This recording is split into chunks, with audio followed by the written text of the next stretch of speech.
देखते हैं प्रमुख खबरें।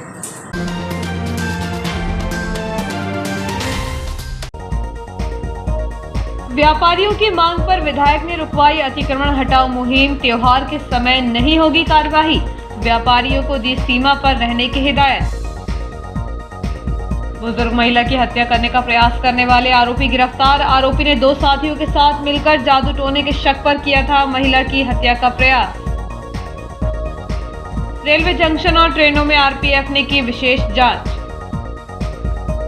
शैक्षणिक संस्थाओं में बच्चों ने रंग गुलाल लगाकर मनाई होली।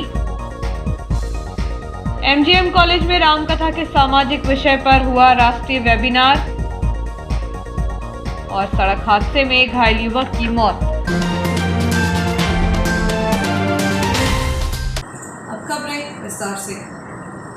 बुधवार को प्रशासन द्वारा शुरू की गई अतिक्रमण हटाओ मुहिम के बाद व्यापारी और प्रशासन के बीच टकराव का पटाक्षेप हो गया। क्षेत्रीय विधायक ने व्यापारियों की एक बैठक रेस्ट हाउस में ली। उन्होंने त्योहार को देखते हुए अतिक्रमण हटाने की कार्यवाही को रुकवा दिया। व्यापारियों को विधायक ने अपनी सीमा पर रहने की हिदायत दी है। त्योहार के मद्देनजर बाजार में ग्राहकों की भीड़ बढ़ने एवं व्यापारियों द्वारा अपनी दुकानों की हद से सामान बाहर रखकर अतिक्रमण करने वाले व्यापारियों के खिलाफ एसडीएम एमएस रघुवंशी के नेतृत्व में अतिक्रमण हटाओ मुहिम प्रारंभ की गई थी। इस दौरान जब प्रशासन ने त्योहार के समय में एक दुकान को सील किया तो व्यापारियों में नाराजगी देखी गई। रेडीमेड कपड़ा व्यापारी एसोसिएशन के अध्यक्ष धर्मदास मिहानी के नेतृत्व में व्यापारियों ने दुकानें बंद करके धरने पर बैठ गए थे। इस दौरान व्यापारियों ने विधायक डॉक्टर सीतासरण शर्मा से संपर्क कर प्रशासन द्वारा त्योहार के दौरान की गई ज्यादती की शिकायत की थी, लेकिन वह विधानसभा सत्र में मौजूद होने के बाद भी अपने प्रतिनिधि जसवीर सिंह छाबड़ा को भेजकर व्यापारियों को दुकानें खोलने की बात कही थी। इसी तारतम्य में गुरुवार को रेस्ट हाउस में उन्होंने व्यापारियों की बैठक लेते हुए व्यापारियों की समस्याएं सुनी। विधायक डॉक्टर शर्मा ने व्यापारियों को आश्वासन दिया कि त्योहार के मद्देनजर अतिक्रमण हटाने की कार्रवाई नहीं होगी। इससे व्यापारियों को नुकसान के साथ ही ग्राहकों को भी परेशान होना पड़ेगा। हालांकि विधायक डॉक्टर शर्मा ने कहा कि सभी व्यापारी अपनी दुकान की सीमा पर ही रहें। नालियों के ऊपर लगी जालियां हटाई जाएंगी ताकि नालियों की सफाई की जा सके। व्यापारियों से मीटिंग के दौरान विधायक डॉक्टर शर्मा ने कहा कि होली के अवसर पर रंग गुलाल की दुकानें इस बार तो नगरपालिका द्वारा जयस्तंभ चौक क्षेत्र मुख्य मार्ग के किनारे लगा दिया है, लेकिन अगले किसी भी त्योहार के समय यह बाजार नीमबाड़ा के सामने बस स्टैंड परिसर में लगाया जाएगा। जल्दी पुरानी इटारसी का बस स्टैंड का काम पूरा होने पर बस स्टैंड वहीं शिफ्ट कर इसे बंद किया जाना है, जिसके बाद यहाँ पर त्योहारी बाजार लगाए जाएंगे। शहर की पार्किंग व्यवस्था भी जल्द सुधरेगी। विधायक डॉक्टर शर्मा ने कहा कि बस स्टैंड पुरानी इटारसी में शिफ्ट होने के बाद यहाँ वाहनों के लिए पार्किंग बनाई जाएगी। त्योहारी बाजार के दौरान पार्किंग को अलग किया जाएगा, इसलिए सामान्य दिनों में पार्किंग की सुविधा होने से बाजार आवागमन करने वालों को अपने वाहन पार्क करने में सहूलियत होगी। कल प्रशासन के कार्यवाही को लेकर के, प्रशासन के रवैये को लेकर के व्यापारियों में नाराजगी थी और कल वो धरना भी उन्होंने शुरू कर दिया था। फिर मेरे पास भोपाल मैसेज पहुंचा तो मैंने उनसे अनुरोध किया व्यापारियों से कि अभी आप, क्योंकि त्यौहार है, अपना काम बंद ना करें। और उन्होंने, उनके प्रति आभारी हूँ कि उन्होंने मेरे इस अनुरोध को स्वीकार किया। और आज हमारा मिलने का तय हुआ था। तो आज अभी जो अतिक्रमण के संबंध में कोई भी कार्यवाही वो अभी तत्काल रुकेगी। व्यापारियों ने ये आश्वस्त किया है कि वो अपनी सीमा में रह करके व्यापार करेंगे। इसके अलावा बाकी कुछ और समस्या है व्यापारियों, जैसे जाली के ऊपर का रखा सामान है, नाली की सफाई से संबंधित है, तो उसके संबंध में होली के बाद में प्रशासनिक अधिकारियों के साथ और व्यापारियों को 3-4 प्रतिनिधियों के साथ बैठ करके और स्थायी रूप से सारी समस्याओं का हल निकालेंगे। देखिए, वाहन पार्किंग में जो बड़ी गाड़ियां हैं उसकी हम लोगों ने पहले भी कई बार 12 बंगले का तय किया, 18 बंगले का, कि वो वहाँ खड़ी हों, जो लोडिंग है वो उसके नीचे खड़े हो, ब्रिज के नीचे। किंतु बार बार वो, और ये बात स्वाभाविक भी है कि व्यवस्थाएं बार बार बिगड़ेगी, बार बार सुधारना पड़े सर। पर अब बस स्टैंड बनने के बाद में अपन इस पार्किंग स्थायी रूप से अधिकांश पार्किंग वहाँ करेंगे और हाट बाजार भी वहीं लगाएंगे, पर तब पार्किंग वहाँ से हटा देंगे। ये मेरे ख्याल से आखिरी त्योहारी बाजार होगा। बस स्टैंड वहाँ शिफ्ट होकर के अपन सारे प्रकार के त्योहारी बाजार, दीपावली में गन्ने वगैरह जो आते हैं वो थोड़ी सी व्यवस्था करना पड़ेगा। वो फटाके यहाँ लगते ही गांधी ग्राउंड पर, वो तो इतने ज़्यादा रहते हैं कि उसको अपन वहाँ से हटा, पर बाकी जो छोटे मोटे चीज़ें हैं वो सारी बस स्टैंड पे लगेगी अब पुराने वाले। इस संबंध में जब रेडीमेड कपड़ा व्यापारी एसोसिएशन के अध्यक्ष धर्मदास मेहानी से बातचीत की गई तो उन्होंने कहा कि विधायक के समक्ष व्यापारियों की समस्या रखी गई थी। गुरुवार को उन्होंने बैठक लेकर व्यापारियों की समस्याओं का निराकरण कराया। विधायक द्वारा लिए गए निर्णय से व्यापारी पूरी तरह सहमत हैं। कल धरना स्थल पे साहब का फोन आया था सम्मानीय विधायक जी का कि आप लोग ये धरना ख़त्म करो और अपना अपना व्यापार चालू करो। कल हम इटारसी में रहेंगे, कल हम आएंगे और कल व्यापारियों के साथ बैठक करेंगे और जो आप लोगों की समस्या है दूर करेंगे। उस विषय पे आज मीटिंग रखी गई थी यहाँ एमएलए साहब के साथ, और एमएलए साहब ने सम्मानीय एसडीएम साहब से और सीएमओ मैडम से दोनों से बात कर ली कि जब तक अगली मीटिंग नहीं हो तब तक कोई अतिक्रमण की कार्रवाई नहीं होगी। होली के बाद में बैठक होगी, उसमें सारी गाइडलाइन जो भी है वो तय होगी। गाइडलाइन के हिसाब से ही अतिक्रमण की कार्रवाई होगी, पर होली के बाद होगी। ऐसा सम्मानीय विधायक जी ने हमारे सामने बात भी करी और आगे की मीटिंग के लिए 20-21 तारीख के बाद में व्यापारी लोग साहब की बात से सहमत हैं। साहब ने जो फाइनल किया वो सब व्यापारियों को मंजूर है। केसला थाना अंतर्गत कोटमी रैयत ग्राम निवासी बुजुर्ग महिला की हत्या का प्रयास करने वाले आरोपियों को पुलिस ने गिरफ्तार कर लिया है। 2 दिन पूर्व आरोपियों ने जादू टोने के शक पर महिला पर कुल्हाड़ी से हमला कर उसे जान से मारने का प्रयास किया था। आदिवासी विकासखंड केसला के ग्राम कोटमी रैयत में रहने वाली 70 वर्षीय बुजुर्ग महिला कलियाबाई पति स्वर्गीय दशरथ कासदे पर अज्ञात आरोपी द्वारा धारदार हथियार से हमला कर उसे मौत के घाट उतारने का प्रयास किया था। वारदात के दौरान बुजुर्ग महिला अपने घर के आंगन में सो रही थी। घर के भीतर सो रहे पुत्र और बहू ने सुबह उसे बेहोशी की हालत में पाया था। तब केसला पुलिस को सूचना देकर उसे उपचार के लिए शासकीय अस्पताल लाया गया, जहां से उसे होशंगाबाद रेफर किया गया था। इस मामले में केसला पुलिस ने अज्ञात बदमाशों के खिलाफ जानलेवा हमला करने का प्रकरण दर्ज कर आरोपी की तलाश शुरू की थी। ग्रामीणों से पूछताछ पर पुलिस को कुछ सुराग भी मिले थे। पता चला था कि महिला पर जादू टोने का शक किया जाता है। इसी बात को लेकर गांव के ही मनसाराम का विवाद भी महिला से हुआ था। शक के आधार पर पुलिस ने मनसाराम एवं उसके बेटे अजय कासदे को हिरासत में लेकर कड़ाई से पूछताछ की। तब अजय कासदे ने महिला पर जानलेवा हमला करने की बात स्वीकार कर ली। समय के साथ वैज्ञानिक युग में भी आदिवासी अंचलों में जादू टोने का शक आज भी कायम है। ग्रामीणों को भी बुजुर्ग कलियाबाई के ऊपर जादू टोना करने का शक था। यही गहरा शक आरोपी अजय कासदे के मन में भी था। आरोपी ने खुलासा किया कि कलियाबाई जादू टोना जानती है, जिसने मेरी बहनों के ऊपर जादू टोना कर रखा है। इसी की वजह से उसकी दोनों बहनें 1-1.5 साल से बीमार हैं। इस बात को लेकर वह काफ़ी परेशान रहता था। 13 मार्च को वह अपने दोस्त सूरज बारस्कर एवं विश्राम बारस्कर के साथ मेला देखने ग्राम बड़चापड़ा गया था। मेला देखकर लौटते वक्त उसने अपनी बहनों के बीमार रहने की बात दोनों दोस्तों को बताई। तभी तीनों ने महिला की हत्या करने की योजना बनाकर उसके घर पहुंच गए। वहां घर के आंगन पर सो रही महिला के सिर एवं चेहरे पर 2 बार कुल्हाड़ी से हमला कर भाग गए। आरोपी के खुलासे के बाद पुलिस ने उसके दोस्त सूरज बारस्कर और विश्राम बारस्कर को भी घेराबंदी कर पकड़ लिया। आरोपियों के पास से घटना में प्रयुक्त लोहे की कुल्हाड़ी को बताए स्थान से जब्त कर लिया गया है। इस संबंध में जब थाना प्रभारी गौरव सिंह मुदेला से बातचीत की गई तो उन्होंने कहा कि आरोपी अजय ने अपने 2 दोस्तों के साथ मिलकर बुजुर्ग महिला की हत्या करने का प्रयास किया था। आरोपियों को महिला पर जादू टोना करने का शक था। इस मामले में तीनों आरोपियों को गिरफ्तार कर कार्रवाई की जा रही है। होली के मौके पर ट्रेनों में यात्रियों की खासी भीड़ चल रही है। इस दौरान अपराधी भी सक्रिय हैं। ऐसे में यात्रियों के साथ कोई अप्रिय घटना न हो, इसलिए आरपीएफ द्वारा विशेष जांच अभियान चलाया जा रहा है। त्योहारों के समय ट्रेनों में यात्रियों का दबाव बढ़ जाता है। होली के मौके पर भी उत्तर प्रदेश और बिहार को जाने वाली ट्रेनों में यात्रियों की इतनी भीड़ चल रही है कि आरक्षित कोच में पैर रखने की जगह नहीं है। ऐसे में असामाजिक तत्व भी सक्रिय हो जाते हैं। त्योहार के मौके पर भी किसी भी प्रकार की अप्रिय घटनाओं को रोकने के लिए सुरक्षा एजेंसी अलर्ट हो जाती है।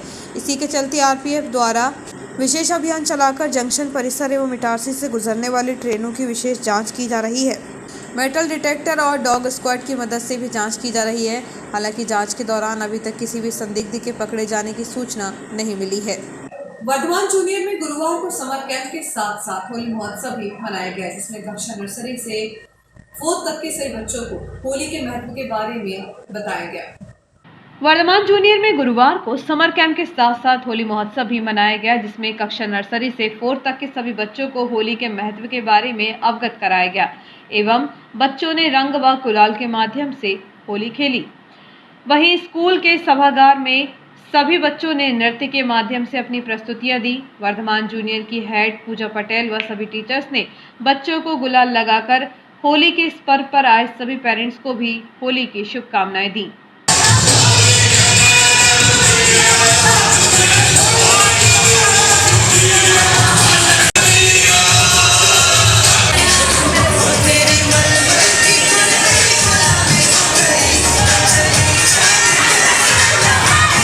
बचपन प्ले स्कूल में भी नन्हे मुन्ने बच्चों ने होली मनाई।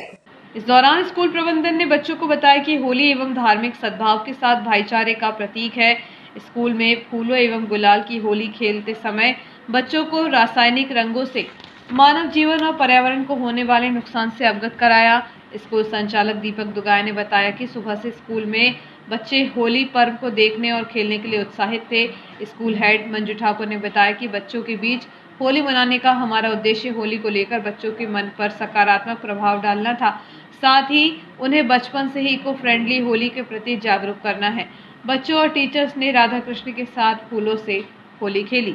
बच्चों ने आपस में मिलकर गुलाल लगाया और फूलों से होली खेली। होली के अवसर पर किसी प्रकार के हुड़दंग को रोकने के प्रशासन और पुलिस अलर्ट है। बाजार में भी रंग गुलालों से दुकानें सज गई हैं। जगह जगह होली का दहन किया जा रहा है। देर शाम पूजन अर्चन किया गया। इससे पहले मुख्य बाजार क्षेत्र में दिन भर और देर शाम तक लोगों को परिवार एवं बच्चों के साथ रंग गुलाल, पिचकारी और मिठाइयां खरीदते देखा गया। गुरुवार की रात्रि में होली का दहन भक्तिभाव से किया जाएगा। इसके बाद शुक्रवार को रंग गुलाल एवं विभिन्न रंगों से जमकर लोगों को शहर के विभिन्न स्थानों पर होली के रंगों में सराबोर होते देखा जाएगा। गुरुवार को जयस्तंभ चौक के साथ ही होली के स्थानों पर पुलिस बल तैनात था। वहीं देर शाम सिटी पुलिस द्वारा शहर के प्रमुख मार्गों पर शांति मार्च निकाला गया था। शुक्रवार को भी पुलिस मोबाइल टीम ड्यूटी करेगी। आज होली का पावन पर्व है। 2 साल बाद बहुत अच्छे से होली मनाने का एक अवसर आया है। सभी लोगों से, आम नागरिकों से अपील करता हूं कि बहुत इसको हर्षोल्लास से मनाएं, शांतिपूर्वक मनाएं। किसी प्रकार से ऐसे केमिकल यूज़ करे हुए रंगों का प्रयोग न करें, कीचड़ न डालें। बहुत अच्छे से रंग गुलाल के साथ हर्बल जो रंग होते हैं उनका उपयोग करें और शांति से त्यौहार मनाएं। मेरी बहुत बहुत शुभकामनाएं। हिंदू संस्कृति के महापर्व होली के अवसर पर समस्त नगरवासियों को, नर्मदापुरम वासियों को, प्रदेशवासियों को बहुत बहुत शुभकामनाएं। सनातन हिंदू संस्कृति में होली के महापर्व का विशेष महत्व है। पुराणों के अनुसार अगर माना जाए तो हिरण्यकश्यप जो राजा था, उसका एक बेटा था प्रहलाद। प्रहलाद भगवान का भक्त था और हिरण्यकश्यप स्वयं को भगवान मानता था। एक बार उसने बेटे से कहा कि अगर भगवान है तो बता कहाँ है। उसने कहा कण कण में है। तो हिरण्यकश्यप ने खंबे पर अपना वज्र का प्रहार किया और उसमें से भगवान नरसिंह पैदा हुए, हिरण्यकश्यप का वध हुआ। ये कथा तो अमूमन सबको मालूम है, लेकिन होलिका की दहन की कथा बहुत कम लोग जानते हैं कि होलिका रिश्ते में हिरण्यकश्यप की सगी बहन थी और सगी बहन से उसने अपने पुत्र के वध का प्लान बनवाया और ये तय किया कि होलिका को नहीं जलने का वरदान मिला हुआ है, वो प्रहलाद को गोदी में लेकर बैठेगी, प्रहलाद जल जाएगा और होलिका बच जाएगी। परंतु ऐसा हुआ नहीं। आज ही के दिन होलिका प्रहलाद को गोदी में लेकर बैठी, लेकिन होलिका का नाश हुआ क्योंकि वह आसुरी प्रवृत्ति के साथ थी और प्रहलाद जो ईश्वर का भक्त था वह बच गया। ये होलिका महोत्सव का एक संक्षिप्त इतिहास है। इटारसी के श्री दुर्गा नवग्रह मंदिर में एवं लगभग अन्य स्थानों पर भी बहुत सी होलिका दहन हो रहा है। हमारे यहाँ ये 52वां वर्ष है। पहले मेरे भाई करते थे, अब मैं इसको देखता हूँ, लेकिन पूरे इस क्षेत्र में पुलिस की सहयोग करता है और हम लोग निश्चित समय पे होलिका दहन रात्रि में 12 बजे तक कर देते हैं। यह प्रतिवर्ष का हमारा नियम है। प्रशासन द्वारा अतिक्रमण हटाओ मुहिम के तहत 6 दुकान संचालकों के खिलाफ जुर्माने की कार्रवाई की गई। इस दौरान दुकान संचालकों से 3000 रुपए वसूले गए। इस दौरान द्वारकाधीश मंदिर परिसर के पास बने कॉम्प्लेक्स में यह कार्रवाई की गई। इस दौरान 6 दुकानदारों पर 3000 रुपए का जुर्माना किया गया। सुबह से जारी अतिक्रमण मुहिम में एसडीएम श्री रघुवंशी ने कमला नेहरू पार्क के पास जन जनरल स्टोर पर भी कार्यवाही की। अतिक्रमण करने पर दुकान संचालक के खिलाफ चालानी कार्रवाई नगरपालिका द्वारा की गई। सीएमओ श्रीमती पटले ने कहा कि प्लास्टिक हमारी स्वच्छता व्यवस्था पर घातक है, यह वर्षों तक खत्म नहीं होती है। होली मिलन समारोह में प्लास्टिक का उपयोग न करते हुए नागरिक इसमें सहयोग दे सकते हैं। होली पर्व के दौरान होली मिलन समारोह का आयोजन होता है, जिसमें डिस्पोजल का बड़ी मात्रा में उपयोग होता है। हम पानी पीने के लिए यदि स्टील के ग्लास और खाने के लिए स्टील की थालियां या प्लेट्स का उपयोग करेंगे तो स्वच्छता में योगदान दे सकेंगे। उन्होंने कहा कि होली मिलन समारोह में प्लास्टिक, थर्माकोल की बनी प्लेट्स या ग्लास के उपयोग से बचते हुए जीरो वेस्ट होली मनाकर अपने शहर को स्वच्छ रख सकेंगे। एक छोटे से ब्रेक का, बने रहिए जियो हेल्थ न्यूज के साथ।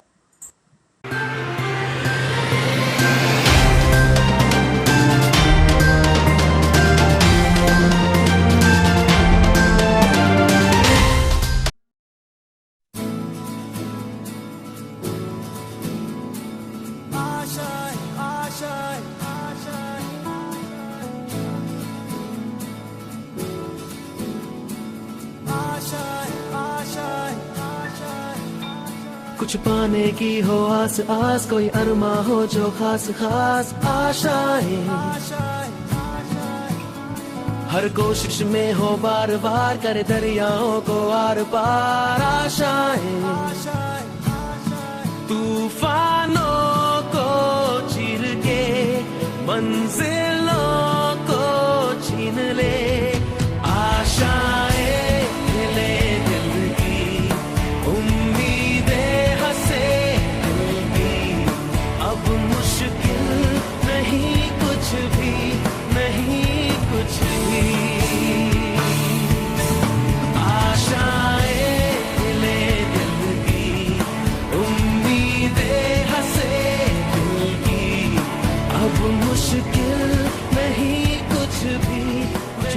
की हो आस आस, कोई अरमा हो जो खास खास आशाएं,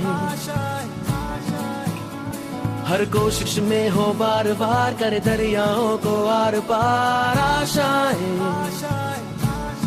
तूफानों को चीर के मंजिलों को।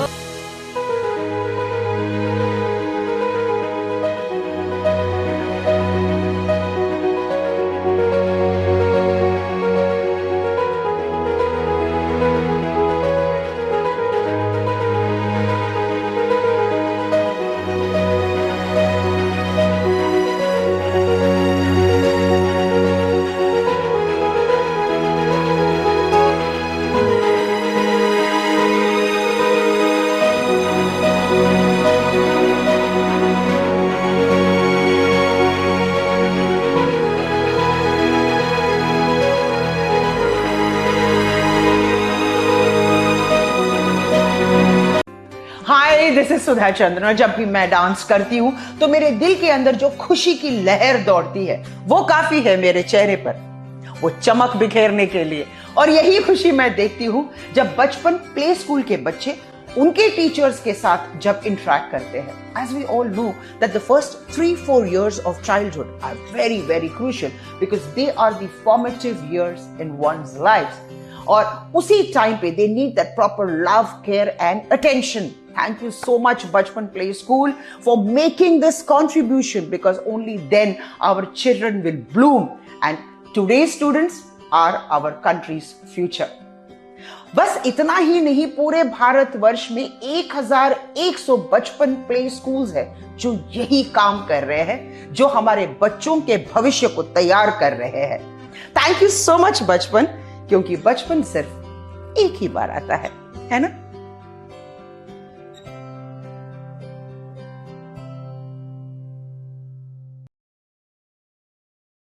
कॉम्प्रीहेंड। तेरी बेटी लीड वाले स्कूल में पढ़ती है? तेरा बेटा भी? वैसे कमाल का तरीका है ना, सिलेबिफिकेशन। जो शब्द बोलने में मुश्किल लगे उसे ऐसे तोड़ो और फिर जोड़ दो। Understand? Understood. Lead powered school देता है इंटरनेशनल स्टैंडर्ड एजुकेशन, जिसका फर्क देख रहे हैं 8 लाख से भी ज्यादा पेरेंट्स।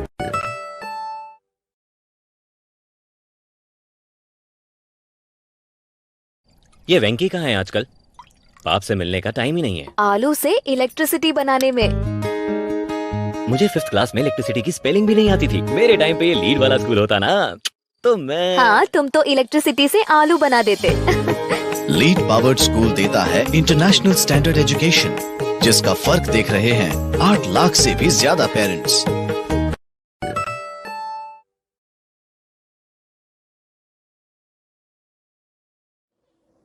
ज़िंदगी में किसी भी रास्ते पर चलने से पहले उस रास्ते की जानकारी और सच्चाई दोनों से वाकिफ होना हमें बहुत ज़रूरी है। नमस्कार साथियों, मैं Manju Thakur, centre head Noble computer services Itarsi. Student के टैली को लेकर बहुत से प्रश्न होते हैं, जैसे टैली कहाँ से करें या टैली के बारे में और भी जानकारी या फिर उसके बाद जॉब। इन्हीं सारे प्रश्नों को लेकर मैं आपके सामने आज आई हूँ। हो सकता है ये आपके भी प्रश्न हो, इसलिए इस वीडियो के अंत तक आप मेरे साथ बने रहिएगा। सबसे पहला प्रश्न होता है कि हम टैली किसी भी सेंटर से करें क्या फ़र्क पड़ता है। इसके विषय में मैं आपको बताना चाहूँगी कि टैली सॉल्यूशन प्राइवेट लिमिटेड वो कंपनी है जिसने कि टैली बनाया था, और जिसने बनाया और वही जब एजुकेशन देना चाहे तो इसके लिए उन्होंने अपने हर जिले में अधिकृत TIL स्टार्ट किए। नोबल कंप्यूटर सर्विसेज पिछले 19 वर्षों से करीबन 10,000 स्टूडेंट को टैली सिखाकर एक भरोसेमंद और मनपसंद नाम बना हुआ है। तो जब आपके शहर में अधिकृत टैली सेंटर है तो फिर कहीं आप एजुकेशन लेने और क्यों जाओगे, क्योंकि आप टैली के लिए एकदम नए होते हैं। तो जिस सॉफ्टवेयर पे आप प्रैक्टिस कर रहे होते हैं तो आपको नहीं पता होता है कि असली या नकली। मैं बात कर रही हूँ लाइसेंस वर्जन या लाइसेंस सॉफ्टवेयर और पायरेटेड सॉफ्टवेयर की। इन दोनों में फीचर्स की बात करूँ तो करीबन 30 से 40% का अंतर होता है, जो कि स्टूडेंट समझ नहीं पाता है। इसके अलावा बहुत से सेंटर ऐसे होते हैं जो कि एजुकेशन वर्जन पर टैली की प्रैक्टिस कराते हैं। इन्हीं दोनों चीज़ों से बचने के लिए आपको अधिकृत सेंटर पर आना चाहिए, जहां पर कि लाइसेंस वर्जन पर इन्वेंट्री और अकाउंटिंग के सारे फीचर्स प्रॉपर वर्क करते हैं, जो कि अब आपको सीखना है। अधिकृत सेंटर से ऑनलाइन एग्जाम पास करने के बाद स्टूडेंट को वेरीफाइबल सर्टिफिकेट मिलता है। इस सर्टिफिकेट को कोई भी टैली एजुकेशन की वेबसाइट पर जाकर सर्टिफिकेट नंबर से वेरीफाई कर सकता है। स्टूडेंट के बारे में सारी इन्फॉर्मेशन उसको मिल जाएगी। इसके अलावा सर्टिफिकेट की यदि वैल्यू बोलूँ तो इंडिया में सभी जगह एक जैसी होती है। प्लेसमेंट की यदि हम बात करें तो टैली ने अपने स्टूडेंट को ऑनलाइन पोर्टल प्रोवाइड किया हुआ है, जिस पर स्टूडेंट का ID होता है। यह ID टैली करने के बाद भी, स्टूडेंट के सेंटर से जाने के बाद भी एक्टिव होता है। इसी पोर्टल से स्टूडेंट को जॉब के ऑफर्स आने वाले हैं, और इसी पोर्टल पर स्टूडेंट के लिए अपडेट्स होंगे, मॉक टेस्ट होंगे और लाइब्रेरी की सुविधा भी होगी। इंडस्ट्री प्रिफर्ड करिकुलम, ये पहचान है अधिकृत सेंटर की, जिसके अंतर्गत कंटेंट या बुक बोले और वर्कबुक स्टूडेंट को देते हैं। अपडेट वर्जन पर ट्रेन फैकल्टी के बीच वर्कबुक से रेगुलर स्टूडेंट प्रैक्टिस करते हैं। टीचिंग मेथड की बात करूं तो 70% स्टूडेंट को प्रैक्टिकल और 30% थ्योरी पे ज़्यादा ध्यान दिया जाता है। यदि मैं जॉब की बात करूं तो हर साल इंडिया में करीबन 13 लाख जॉब MSMEs में जनरेट होती है, और जिनमें से हर 7वीं जॉब टैली अकाउंट्स और फाइनेंस के लिए होती है। इसके अलावा टैली ने अकाउंट्स के क्षेत्र में मार्केट का 95% भाग कैप्चर करके रखा है। मतलब कंपनी को टैली ट्रेन चाहिए, मतलब अब जॉब मिलना बहुत ही आसान हो गया है। कोर्स के बारे में यदि मैं बात करूंगी तो हर अधिकृत सेंटर पर बेसिक से लेके एडवांस तक के सारे कोर्स अवेलेबल होते हैं, जिनमें कॉमर्स के स्टूडेंट के साथ साथ अन्य संकाय के स्टूडेंट बहुत आसानी से टैली सीख सकते हैं, क्योंकि वर्कबुक आपके सामने है, ट्रेन फैकल्टी आपके पास है। इसके अलावा मिनिमम क्वालिफिकेशन जो है वो 10th होती है। तो अब आपको समझ में आया होगा कि क्यों हमें सिर्फ और सिर्फ अधिकृत सेंटर से ही टैली करना चाहिए। याद रखिए, आपका सही फैसला, सही चुनाव आपके करियर को एक सही दिशा ही दे सकता है। अपना और अपनों का ध्यान रखें। शुक्रिया।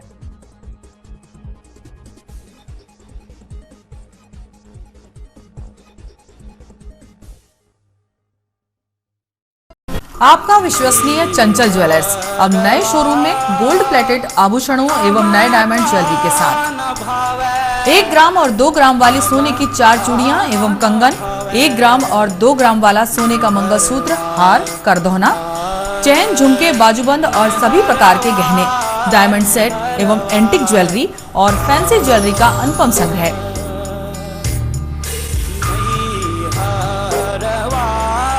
दुल्हन सेट किराए पर उपलब्ध है। 1 ग्राम और 2 ग्राम की हर खरीदी पर निश्चित उपहार पाएं। 1 ग्राम ज्वेलरी मात्र 2,000 रुपए में, 2 ग्राम ज्वेलरी मात्र 4,000 रुपए में, 3 ग्राम ज्वेलरी मात्र 6,000 रुपए में, 4 ग्राम ज्वेलरी 8,000 रुपए में, 5 ग्राम ज्वेलरी मात्र 10,000 रुपए में। हमारा नवीन पता है चंचल jewellers, Guru Nanak complex, Bharat talkies road, Itarsi. Mobile 09893054377। अब साधारण पानी और आम वाटर फिल्टर से अपने स्वास्थ्य को खतरे में न डालें। फ्रेस्को इंट्रोड्यूस करते हैं लेटेस्ट टेक्नोलॉजी पर आधारित क्लीन, क्लियर और pure water solution RO. Reverse osmosis water treatment system, साधारण और यूवी वाटर प्यूरिफायर केवल पानी को पार्टली ही क्लीन कर पाते हैं, जबकि आरओ रिवर्स ऑस्मोसिस एक जटिल बायोलॉजी प्रक्रिया है जो देती है clean and safe drinking water, जो हैवी सॉल्ट और हानिकारक मिनरल्स को दूर कर पानी का स्वाद बढ़ाते हैं। हाई ब्लड प्रेशर, किडनी में स्टोन, डाइजेशन और गैस्ट्रिक प्रॉब्लम को दूर रखती है। बोरवेल के पानी और साधारण जल प्रदाय के पानी को प्रोसेस कर प्योर क्वालिटी ड्रिंकिंग वाटर बनाती है। इनमें किसी तरह का कोई केमिकल उपयोग नहीं होता। तो अब जल ही जीवन नहीं बल्कि प्योर क्लीन वाटर है तो जीवन है। अधिक जानकारी के लिए संपर्क करें Rajat Mishra, centre point sales, authorised service centre, 9 convent school road, near HP gas agency, Itarsi, 07572404747।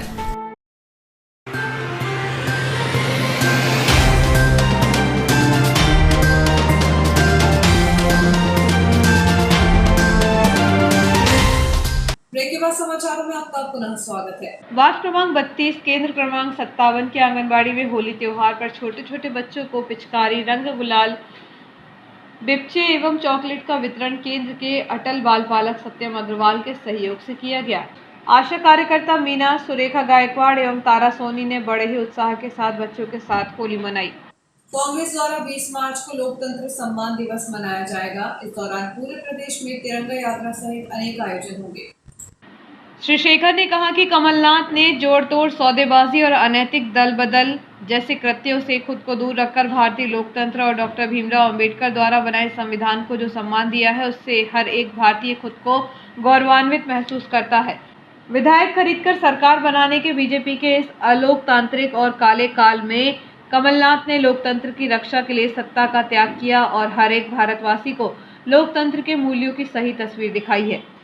जब बीजेपी तमाम नैतिक मूल्यों और आदर्शों को कुचलकर सत्ता हासिल करने के लिए प्रजातंत्र को धनतंत्र से कुचल रही थी, तब तत्कालीन मुख्यमंत्री कमलनाथ ने लोकतांत्रिक मूल्यों, आदर्शवादी सिद्धांतों और नैतिकता के उच्च मापदंडों को मानते हुए 20 मार्च 2020 को मुख्यमंत्री के पद से त्यागपत्र दे दिया। मध्य प्रदेश कांग्रेस कमेटी प्रदेश प्रवक्ता व नर्मदापुरम संभागीय मीडिया विभाग प्रभारी राजकुमार केलू उपाध्याय ने कहा कि मध्य प्रदेश कांग्रेस कमेटी ने लोकतंत्र सम्मान दिवस मनाने का ऐलान करते हुए बताया कि कमलनाथ द्वारा खरीद फरोख्त की राजनीति को ठुकराते हुए मुख्यमंत्री पद से इस्तीफा देने की तारीख 20 मार्च को हम प्रतिवर्ष लोकतंत्र सम्मान दिवस के रूप में मनाएंगे। इस दिन सभी जिला ब्लॉक मुख्यालय में तिरंगा यात्रा का आयोजन, संविधान की प्रस्तावना का वाचन एवं वितरण, महात्मा गांधी एवं BR अम्बेडकर की प्रतिमा पर माल्यार्पण और सभी कांग्रेस कार्यालयों में कमलनाथ के वीडियो संदेश का प्रदर्शन व प्रसारण किया जाएगा।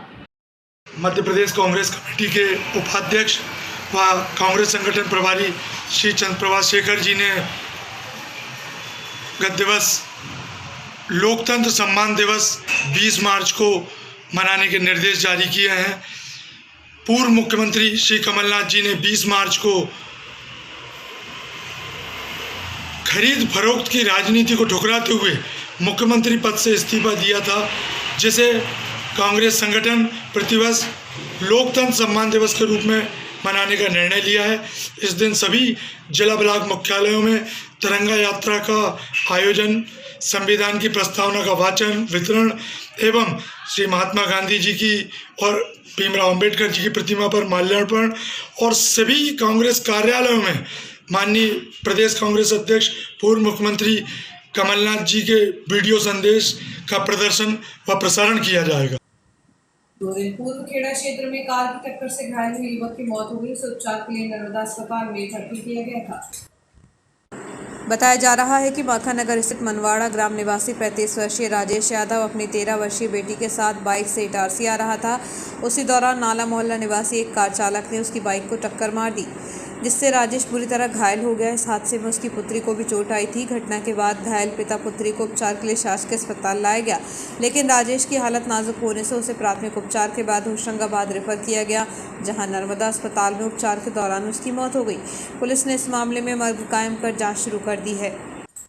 मुख्य नगर पालिका अधिकारी श्रीमती हेमेश्वरी पटले ने नागरिकों से होली पर्व को पर्यावरण का ध्यान रखते हुए मनाने का अनुरोध किया है। उन्होंने इस होली रंग बिखरेंगे प्लास्टिक नहीं का स्लोगन देते हुए नागरिकों से अनुरोध किया है कि प्लास्टिक मुक्त होली मनाकर स्वच्छ सर्वेक्षण 2022 में अपना योगदान दें।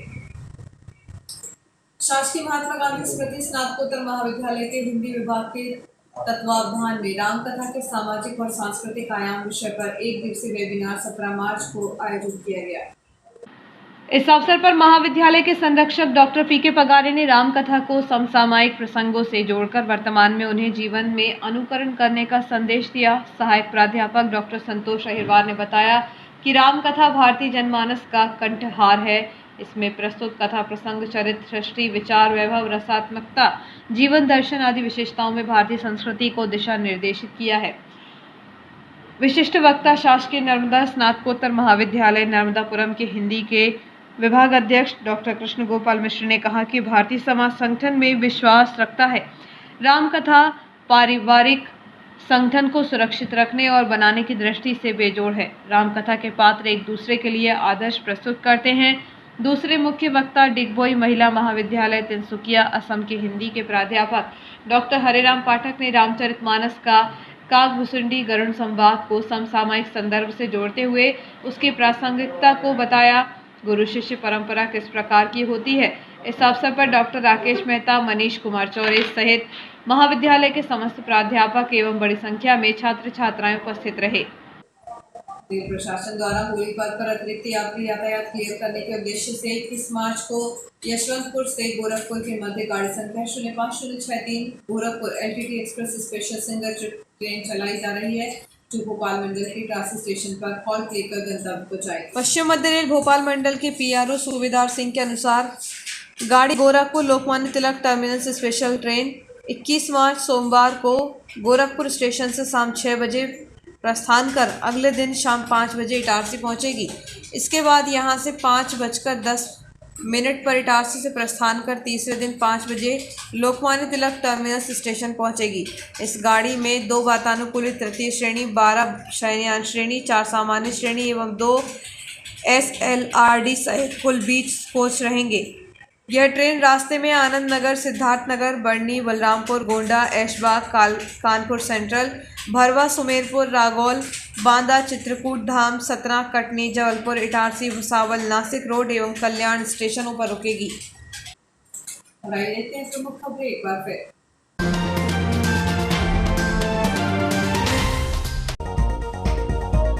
व्यापारियों की मांग पर विधायक ने रुकवाई अतिक्रमण हटाओ मुहिम। त्योहार के समय नहीं होगी कार्यवाही, व्यापारियों को दी सीमा पर रहने की हिदायत।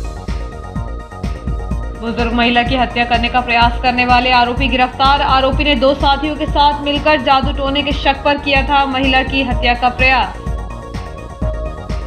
रेलवे जंक्शन और ट्रेनों में आरपीएफ ने की विशेष जांच।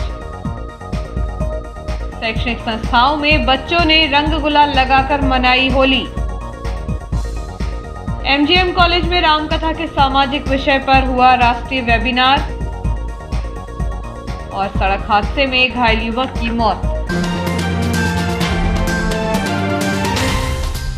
इस बुलेटिन में इतना ही, आगे दीजिए नमस्कार।